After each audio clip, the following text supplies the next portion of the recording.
So, kita mengulang kaji sama-sama kitab Al-Halal wal Haram fil Islam, karangan Syekh Muhammad Yusuf Qardawi. Tuan-tuan, kitab halal dan haram dalam pandangan Islam.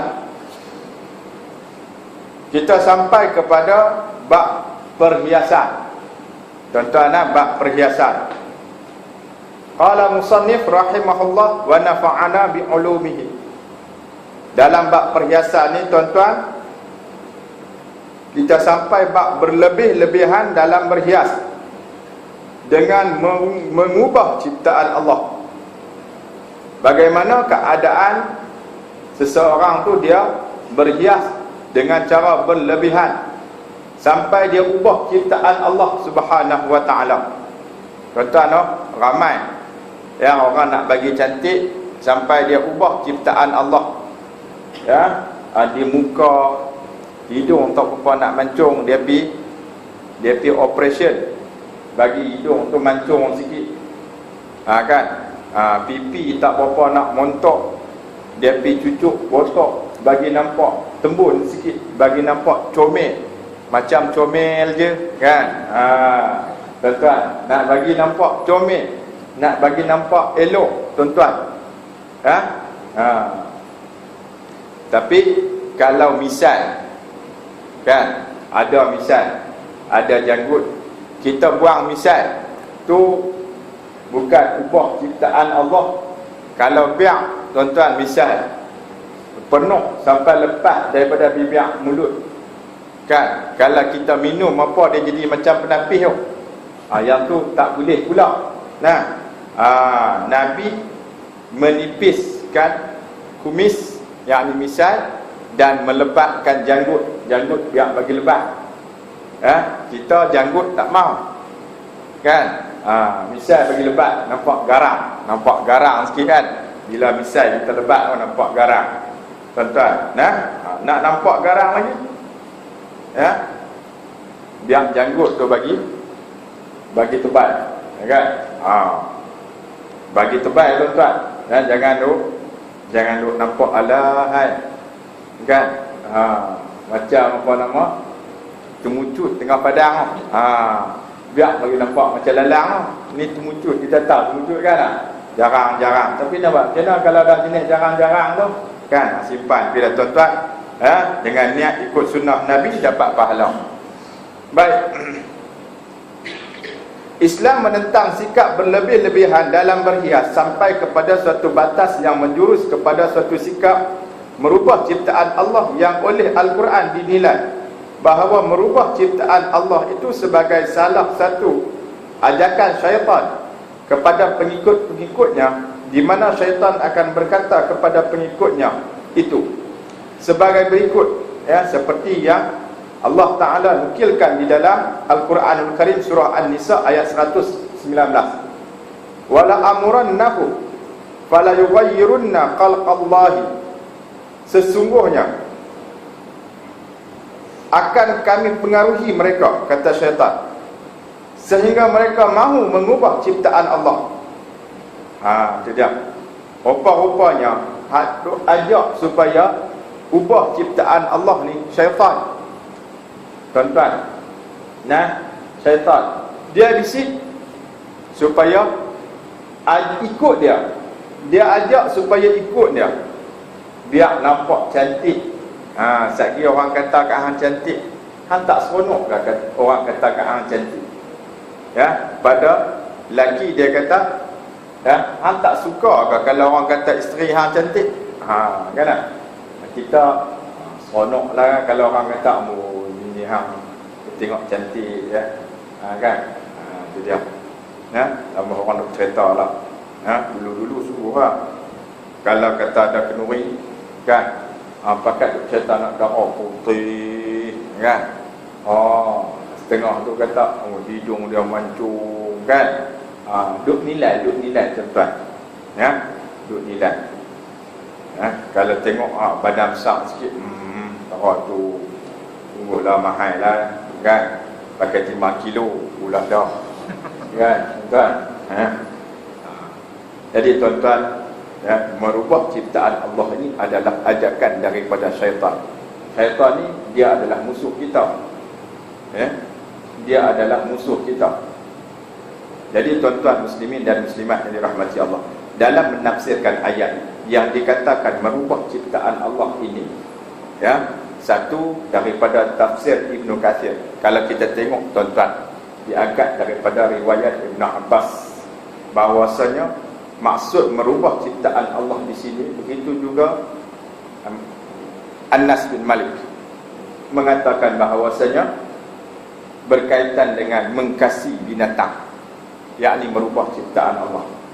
Tapi satu riwayat daripada Imam Hasan Basri mengatakan yang mengubah ciptaan Allah ini adalah kita mengubah bentuk diri kita, tuan-tuan, ya, yakni memasang tatu pada badan. Contohnya, tuan-tuan, daripada riwayat Imam Hasan Basri, yang dimaksudkan dari ayat, tuan-tuan muslimin dan muslimat yang dirahmati Allah Subhanahu wa taala. Jadi sesuailah sebagaimana pendapat ataupun riwayat daripada Imam Hasan Basri. Jadi tuan-tuan muslimin dan muslimat yang dirahmati Allah, kita tengok seterusnya tentang yang berkata merubah ciptaan Allah, tatu, kikir gigi, ya, ukir gigi, ya, dia ubah gigi dia. Kemudian dia buat operation kecantikan. Apa hukum dia? Dalam kitab halal dan haram ni bukan bab makan saja. Kalau lebih lanjut tuan-tuan, ya, fatwa Yusuf Qaradawi, tuan-tuan boleh rujuk dalam fatwa mu'asarah, ya, karangan Syekh Yusuf Qaradawi. Tuan-tuan, pendapat yang kita baca ni malam ni tuan-tuan adalah, ya, yang telah diberikan, difatwakan oleh Syekh Yusuf Qaradawi. Tuan-tuan, dia kata apa? Tatu, kemudian kikir gigi, ya, dia pasang sesuatu pada gigi, dan buat pembedahan kecantikan, hukumnya haram. Syekh Yusuf Qaradawi, ini pendapat Syekh Yusuf Qaradawi, tuan-tuan. Takut tanya macam mana orang dah pakai gad gigi kan?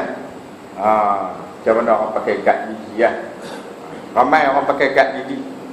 Kita kata macam mana cukup bulu kening, tak tahu dah nanti kita sampai kan, cukup bulu kening kan, lepas tu pasang bulu kening lain. Ini gad gigi ni, macam mana keadaan dia? Kan? Kata Syekh Yusuf Qaradawi, kalau keadaan macam tu, ya, dia disebut apa? Al-falat, ya? Jangan sebut pelang, ya? Al-pelang tu lain bahasa kita, ya? Al-falat iaitu meletakkan sesuatu di sela-sela gigi, antara gigi dengan gigi diletak sesuatu supaya nampak agak jarang sikit, ataupun nampak orang kata apa, dia jadi elok sikit. Baik tuan-tuan, nak bagi nampak cantik, apa pun nak bagi nampak cantik. Yang ni bukan tujuan perubatan. Tujuan perubatan lain. Yang dia sebut di sini, hukum dia haram, ya. Tujuan untuk kecantikan. Tujuan untuk kecantikan, hukum dia haram. Kita tengok satu-satu insya-Allah. Ya. Baik. Qala musannif, mentatu badan dan mengikir gigi adalah perbuatan yang dilaknat oleh Rasulullah sallallahu alaihi wasallam. Seperti tersebut dalam hadisnya, la'ana Rasulullah sallallahu alaihi wasallam al-washimata wal mustawshimata wal washirata wal mustawshirata. Tuan-tuan, dengar macam dengan syirota yakut kan, tuan-tuan, tentang apa maksud dia apa? Hadis ni riwayat daripada Imam Tabrani. Maksudnya Rasulullah sallallahu alaihi wasallam melaknat perempuan yang mentatu dan minta ditatu, dan yang mengikir gigi dan yang minta dikikir giginya. Tuan-tuan, nah, ada dalil daripada hadis Nabi sallallahu alaihi wasallam, bahawasanya kalau tujuan untuk kecantikan perempuan yang mentatu, kemudian yang minta supaya ditatu, minta dia pergi buat sendiri, ataupun dia pergi minta orang dia buat sendiri tatu tu, ataupun dia pergi minta orang buat tatu kat dia, dia pasang gad gigi sendiri, ataupun dia pergi minta orang pasang gad gigi untuk dia. Jadi dalam hadis ni, Nabi melaknat perempuan yang melakukan perkara yang seperti itu. Tatu, apa dia tatu? Tatu iaitu memberi tanda pada muka dan kedua tangan dengan warna biru dalam bentuk ukiran. Sebahagian orang-orang Arab, khususnya orang-orang perempuan, mentatu sebahagian besar badannya. Bahkan sementara pengikut-pengikut agama membuatnya tatu dalam bentuk persembahan dan lambang-lambang agama mereka. Misalnya orang-orang Kristian melukis salib di tangan dan dada mereka. Perbuatan-perbuatan yang rosak ini dilakukan dengan menyiksa dan menyakiti badan, iaitu dengan menusuk-nusukkan jarum pada badan orang yang ditatu itu. Semua ini menyebabkan laknat baik terhadap yang mentatu ataupun orang yang minta ditatu. Tuan-tuan, itu dalam bab tatu. Dalam bab tatu, yakni dia lukis sesuatu pada kulit dia. Sebahagian ulama yang lebih warak lagi, tuan-tuan, sampai dia lukis macam mana pengantin duk lukis tu pun dia tak bagi.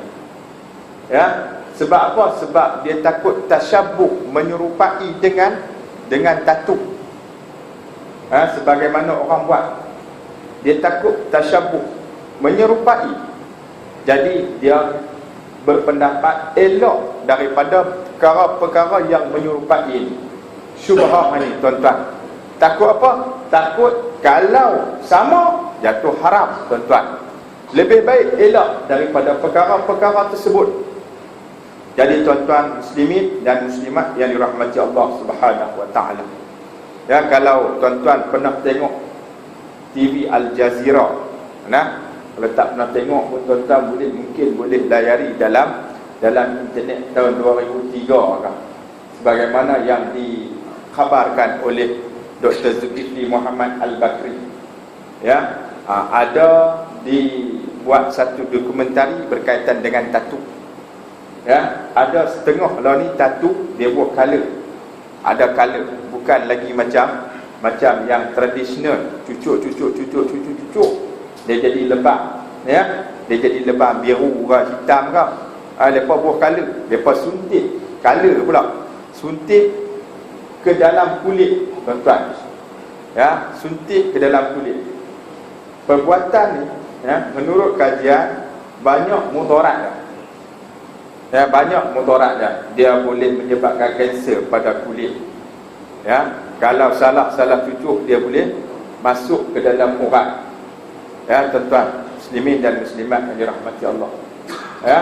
Dan juga ada orang yang pernah terkena AIDS disebabkan dia suntik tu. Tak ke jarum tu dia guna untuk orang lain, kemudian dia guna untuk orang lain pula, sampai mendatangkan mudarat, tuan-tuan. Buat apa? Pergi cari mudarat macam tu kan? Elok dah Tuhan bagi ni. Tak lukis tatu pun kalau kita tengok kan, bulu rumah macam Maggi kan, duk elok dah, tuan-tuan. Ni orang perempuan dalam hal ni, bukan cakap orang perempuan, orang lelaki. Tapi orang perempuan lah ni dia pun suka buat buat lukis tangan bila nak pengantin kan. Dulu tak ada. Dulu ada buat inai, buat bulat kat sini kan. Buat tapak tangan ni buat bulat kan dulu. Atau kata pengantin kalau pakai takat jari saja kan. Hak tu biasanya hak pakai jari saja ni nak raya. Tapi kalau buat bulat tengah ni kan, dia makna kata dia tu pengantin macam kaki. kan, kaki nebur keliling tu kaki, nak habaq kata mengantit, nak habaq kata mengantit, tuan-tuan. Jadi muslimin dan muslimat yang dirahmati Allah Subhanahu wa taala, jadi kita faham dan jelas bagi kita bahawasanya tatu ni adalah haram. Tak ada siapa kot yang ada tatu kot ni, tak ada kot. So, kalau kita tengok apa nama orang-orang Iban yang suka buat tatu tanda di tangan dia. Orang buat ni macam Popeye buat kat sini kan, Popeye. Jangan duk tiru Popeye kan. Tiru Nabi. Ada tapi tiru Popeye. Tuan-tuan baik. Dan yang disebut mengikir gigi, iaitu merapikan dan memendekkan gigi. Gigi panjang bagi pendek, tarik kan gigi panjang, tarik. Betul. Itu yang dimaksudkan dengan mengikir gigi. Dia bagi rapi, bagi elok, kemudian dia pendekkan gigi. Biasanya dilakukan oleh orang perempuan. Biasanya orang perempuan buat. Mana kata bukan tak ada orang lelaki buat, ada juga orang lelaki buat. Tapi banyak orang perempuan lah. Kata Syekh Yusuf Qaradawi dalam kitab ni. Kerana itu Rasulullah melaknat perempuan-perempuan yang mengerjakan perbuatan ini, yakni tukang kikir dan yang minta supaya dikikir. Orang tukang kerja tu pun tak boleh. Yang diminta supaya dia dipasang, dikikir gigi dia. Kikir gigi, kalau gigi tajam, kikir gigi tumpui. Ada orang gigi tajam, kikir gigi tumpui. Maksudnya gigi yang lebih panjangan, nak bagi nampak sama rapi je. Kalau ada laki-laki yang berbuat demikian, maka dia akan lebih berhak mendapat laknat. Tu dia Syekh Yusuf Qaradawi, dia kata kalau orang lelaki buat, orang perempuan buat dapat laknat, kalau orang lelaki buat lagi dilaknat. Tu dia. Termasuk diharamkan seperti halnya mengikir gigi, iaitu menjarangkan gigi. Termasuk juga orang yang menjarangkan gigi. Gigi tu hak panjang bagi pendek pun tak boleh. Kan? Ni adalah ketentuan Allah. Allah Ta'ala tentukan begitu. Kalau macam tu tak cantik lah. Kan Islam tu cantik, Islam tu indah, Islam tu nak supaya kita ni elok, cantik, ya, tapi dengan tidak merubah ciptaan Allah Subhanahu wa taala. Tuan-tuan, nak cantik, ya, memang kita semua nak cantik kan, tapi bukan dengan cara kita merubah ciptaan Allah. Yang dilarang ubah. Kalau rambut panjang, Nabi suruh potong, kita potong. Kalau serabut, Nabi suruh kita rapikan diri kita, dandan diri kita. Tapi kalau nak buat tatu, nak bagi cantik lagi, Nabi larang. Nabi tak bagi. Kita nak pendekkan gigi yang panjang. Kata jangan lagi ada rasa kan yang terlebih, kan terlebih. Jadi kita nak bagi dia elok balik. Nak bagi nampak cantik. Dulu tak ada, lah ni ada dah. Dah banyak dah tuan-tuan dah banyak dah. Baik. Termasuk diharamkan seperti halnya mengikir gigi, iaitu menjarangkan gigi. Dalam hal ini Rasulullah pernah melaknatnya, iaitu seperti tersebut dalam hadisnya, la'ana Rasulullah sallallahu alaihi wasallam al-mutafallijati lil husni al-mughayyirati khalqallah, muttafaqun alaih. Hadis riwayat Imam Bukhari dan Muslim yang diiktifakkan hadis atasnya. Artinya dilaknat perempuan-perempuan yang menjarangkan giginya supaya menjadi cantik, yang merubah ciptaan Allah Subhanahu wa taala. Tuan-tuan, Allah Taala buat bagi cantik, memang cantik siap dah. Kan? Memang cantik. Gigi ada gigi cantik, tak ada gigi pun cantik. Kan? Pasang gigi palsu lain. Dia tak ubah ubah. Benda tak ada, kan? Dia bagi ada. Ni benda ada, dia ubah. Dia alter. Kan? Tak ada motor, beli motor tak apa, dia ada motor, dia pergi auto. Kan? Jadi masalah ni tuan-tuan, dalam hal merubah ciptaan Allah ni, mendapat laknat daripada Rasulullah sallallahu alaihi wasallam. Yang disebut dengan al-falaj, al-mutafallijati, asal daripada perkataan al-falaj, iaitu meletakkan sesuatu di sela-sela gigi. Letak benda di antara gigi dengan gigi, dia letak sesuatu supaya agak nampak agak sedikit jarang, supaya nampak kemas rata elok. Dia tak tindih. Kalau gigi kan, gigi bertindih ni, dia tak mau bagi nampak bertindih. Dia nak bagi nampak elok, letak sesuatu. Tuan-tuan, gigi bertindih tahu tak?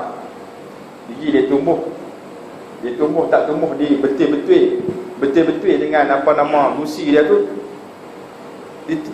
ke depan sikit. Jadi kita bubuh sesuatu, tarik dia, bagi rapat elok. Tu nama dia al-falaj. Dalam apa nama hadis ni disebut al-mutafallijati. Di antara perempuan memang ada yang oleh Allah diciptakan demikian, tetapi ada juga yang tidak begitu. Kemudian dia meletakkan sesuatu di sela-sela gigi yang berhimpitan itu supaya giginya menjadi jarang.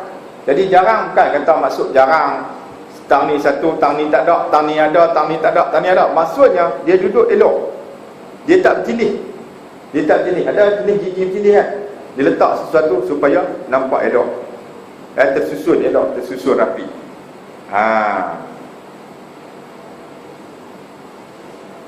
Perbuatan ini dianggap mengelabui orang lain dan berlebih-lebihan dalam berhias, yang sama sekali bertentangan dengan jiwa Islam yang sebenarnya.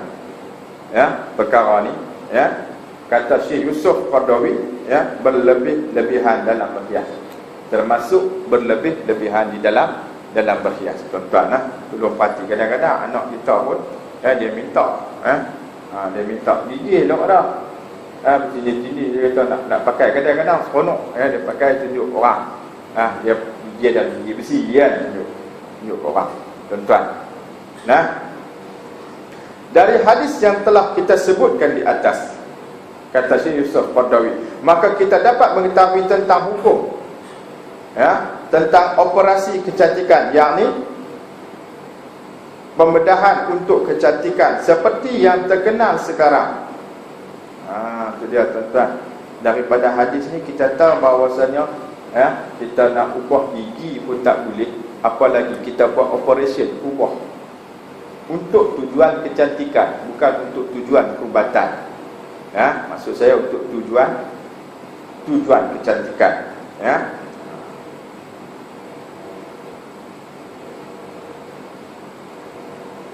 Dari hadis yang telah kita sebutkan di atas, maka kita dapat mengetahui tentang hukum pembedahan kecantikan seperti yang terkenal sekarang, kerana putaran kebudayaan badan dan syahwat, yakni kebudayaan yang datang daripada barat, sehingga banyak sekali perempuan dan laki-laki yang mengorbankan wangnya beratus bahkan beribu-ribu untuk merubah bentuk hidung, tetek atau yang lainnya. Tetek pun ada juga ubah pitak belakang kan. Tuan-tuan, jadi tuan-tuan, yang ni main daripada mana? Main daripada budaya barat. Saya tengok ada yang cucuk botok, nak bagi nampak seksi, dia cucuk dekat pungkuk nak bagi nampak montok. Dia cucuk kat dada nak bagi nampak buah dada dia tu besar, tuan-tuan. Kadang-kadang sampai menimbulkan masalah pada dia. Bukan orang lain, dia pula jadi timbul masalah. Setengah lah ni dia ada jual jual hak tipu punya getah kan, dia pakai nak bagi nampak besar, dia selum hak tu masuk bagi nampak besar. Pelik tuan-tuan. Orang lelaki tak apa, tak pelik. Orang lelaki kalau besar lagu tu pelik lah kan. Ni orang perempuan, masalahnya orang perempuan kan. Orang perempuan Allahu Akbar. Semua ni budaya-budaya ni dia mai daripada barat, ya. Semua ini termasuk yang dilaknat Allah dan Rasulnya. Semua perbuatan ni adalah perbuatan yang dilaknat oleh Allah dan dilaknat oleh Rasulullah sallallahu alaihi wasallam. Buat apa kita buat benda-benda yang Allah Taala laknat, Nabi laknat? Kita lah ni duk sambut lagi, duk panas lagi sambutan Maulid Rasul ni tuan-tuan. Ni program-program tak habis lagi ni. Ya. Dalam hal tu kita nak ikut Nabi.